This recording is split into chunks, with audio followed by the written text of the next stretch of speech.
Our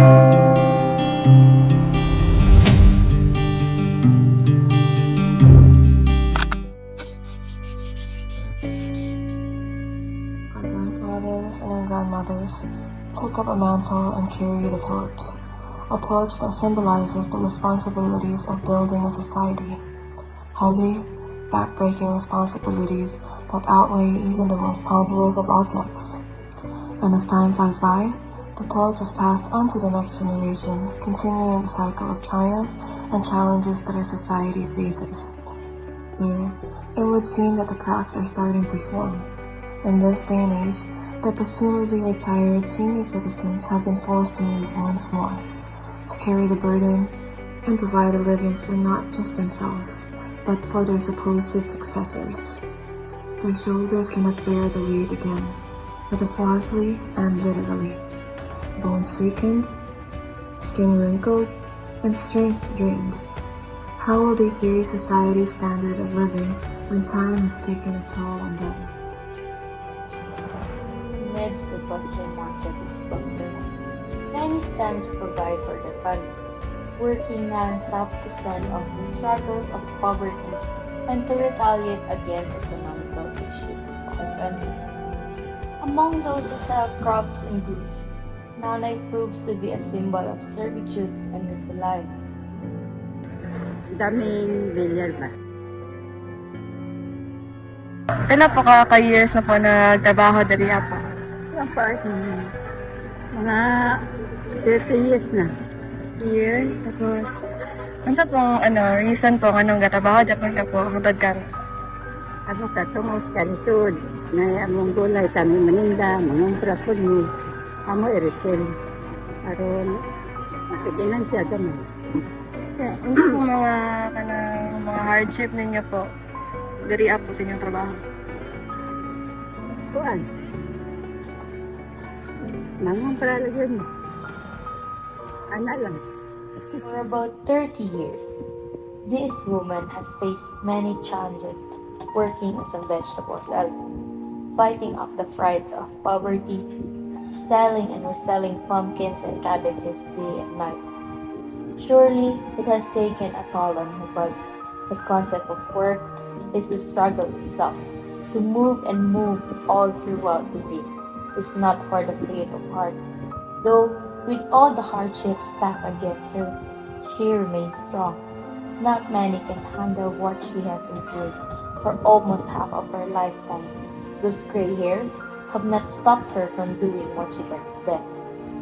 Move forward. Karen, Pila na yung edad, ma'am? 58. Then, pila na ka-years nagtrabaho din, ma'am? Ay, ano pa lang. Since June? June, karon na June. Para sa imo, ma'am, unsa may mga kanang murag kalisod-lisod din ni kanang magtrabaho, especially kanang ari sa bankeron. Kanang mga sign ka o madaling araw, which is need ng, at my age, need talaga ng sleep. Pero since request ng employer mo, so must do it. So, mga kanjud mo, ma'am, sa mga edad kay kanang murag. Yes, lisod yes. jud di ka. Lisod siya for my age na ma-assign ko madaling araw. At sa may kanang murag rason nga nagpadayon gapon ka nimo. Labay specific na. Financially, hindi naman ako, kasi supported naman ako ng dalawang sons ko. My purpose is, ayoko yung mamatay ng maaga na walang trabaho. Kasi kung wala kang trabaho, mas daghang kang ma-earn nga sakit, stress, mga ano ba. So pag may trabaho ka, busy ka, may exercise yung mga muscles mo, ganon. Nanay here is not working to satisfy her financial needs, but to satisfy her appetite for work. Though she started just recently, she has already come across many obstacles that affect her physically. By their age, one is assumed to rest properly, but with the conditions of their work, they cannot meet this physical demand. Nanay is well aware of the effects that it may cause, but still finds reason to get up early. Her statement is a testament to the weight senior citizens carry every day. What more can be said to those less fortunate than her? to those who worked tirelessly for multiple decades, clutching to the hope that the tide will turn for the better in the future. Hope runs rampant to the hearts of the vendors and sellers in this market. Passionate eyes, chiseled hands, and a knack for a living. These attributes have helped them overcome many challenges they face on a day-to-day basis. Outside the market, making a living can be excruciating. The fight for a place to do what needs to be done, whether it's the struggles of the vendors or the persistent interference of the government. Both sides failed to falter in the heat of the battle. Ima Kanoy, Ilan nakaka-years nagatrabaho diri ako? 11 years. Kanang maka-apekto ba ang imuhang edad sa imuhang pagtrabaho po? Dili mas. Unsay imuhang reason po kanang nagatrabaho gihapon ka po? Ay, wala man boy. Stroke man akong bana. Stroke niya. Ako na lang yun ang inabuhi. Wala na may laing sa magsalilog anak ko eh. Kaya nampong sila'y pamilya. Mientras kaya pa na ako, maninda ko. Kaya pa man maninda. Sige lagi may dimulis ko, may dimulis ko. Kaya hindi, dagandagan lang ni, pag may dimulis. Buntag, hapon. Dagan lang ni, pag man, balik ka pagmitaninda. Sud po din naman. Oo, lisod kayo mong kanabuya. Ganina, dimulis ni. Tagak-tagak ka mo mga tindan. Kung anong dimulisan man ni sir, ako din ng Manila, atat ko kahit kurap. Binilyo niya, kanyang pobre, yung dimulisan sa trabaho mo, kung mo. Aling Ima has served as a accessory vendor for over 11 years. A loving wife, fortunate to be with a loving family. But not long, tragedy occurred.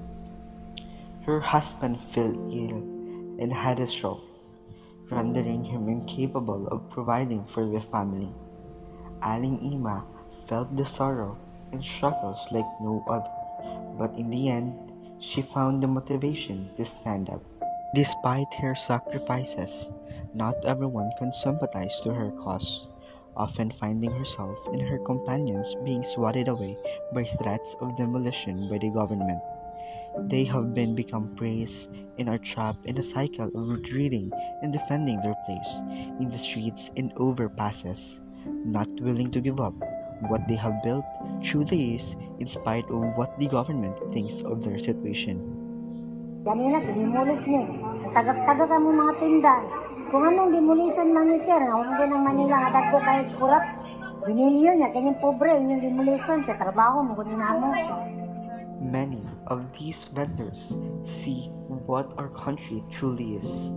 They experience the injustice firsthand and they have no power to rebel against it. Those unsung voices have been long trapped in the hearts of the vendors. May it from the younger generation or the elderly, corruption does not get picky.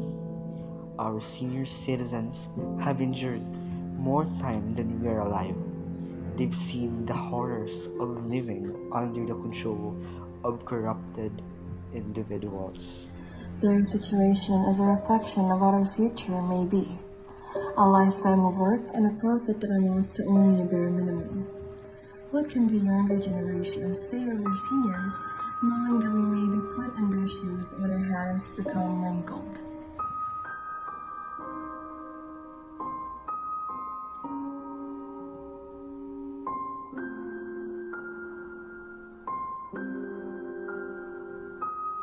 Ako si Ones Canastre po.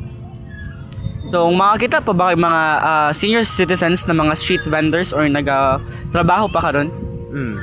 Dagan. Unsa man imo maingon sa ilaha? Maluoy ba ka sa ilaha?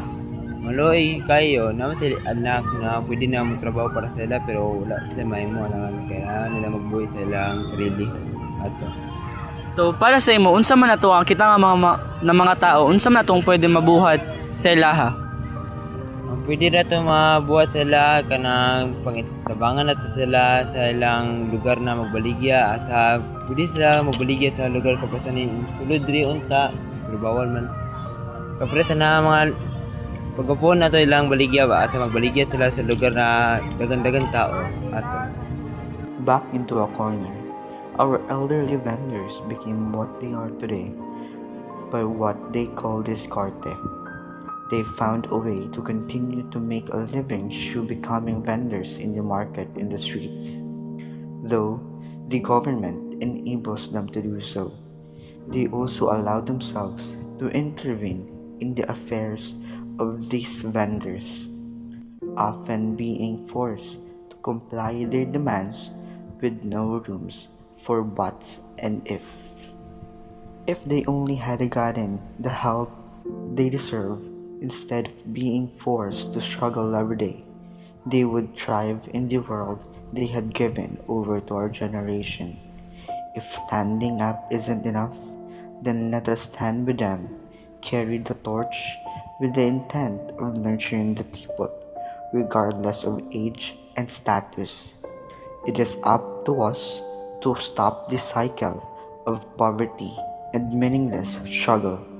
Before we advance to a new beginning, we must put forward our predecessors and give them the service they deserve.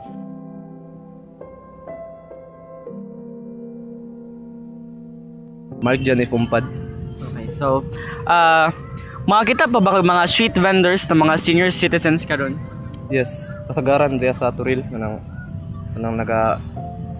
nagabligya-bligya sa kilid-kilid. Unsa may ma-feel nimo if makakita kag mga street vendors na mga senior citizens? For me, maluoy pero wa ko'y mabuhat kay ilham ng ano. They are unsa kanang naningkamot sila para silang sarili. Dili ay napoy lain naningkamot dili lang para silang sarili kay nasa sila yung ginabuhi. Ayan mo lang. And then unsa poy para sa imo unsay part sa gobyerno nga kanang nganong naay nagatrabaho pa nga mga senior citizens? Para sa ako lang ang part sila is ay kanang unsay kanang matabang sa gobyerno or I mean unsay allowed.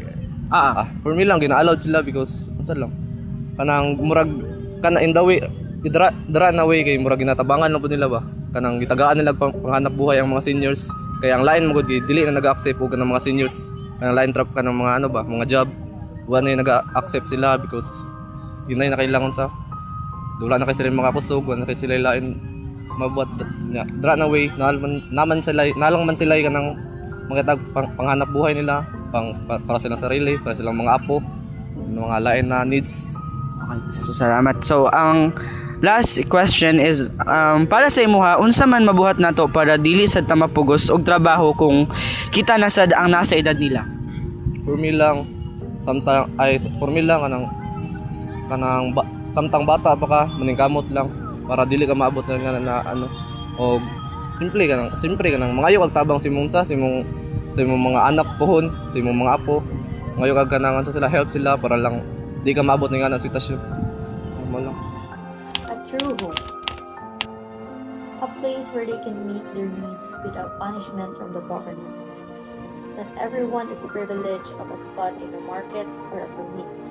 Some scurry at the presence of government workers, afraid that they may lose everything they poured their blood, sweat, and tears. We underestimate the situation we are born to do. These elderlies have done more than many could ever do. They represent the best of humanity, the people who are resilient in a world that is unjust, stubborn to what society plans for them. All throughout their lives, they have glimmered hope through their smiles. Despite what the world has to offer for them, they persevere even with their old age. We roam the streets that they are familiar with. We pass with every step, but they stay put, unable to move with the sheer weight they carry every day. It's not easy being old. It's not easy having to work, so what more can be said to these vendors? Unheard poems that are one of many, with each decade as our country topples over its people. Many will find themselves in the stall, the same place the challenges are sure to come. What can we do? But it's not a question of what, but when. We know what to do. They know what to do. The question lies if they will succumb to justice, to bring servitude to every man and woman that live in this God-forsaken country.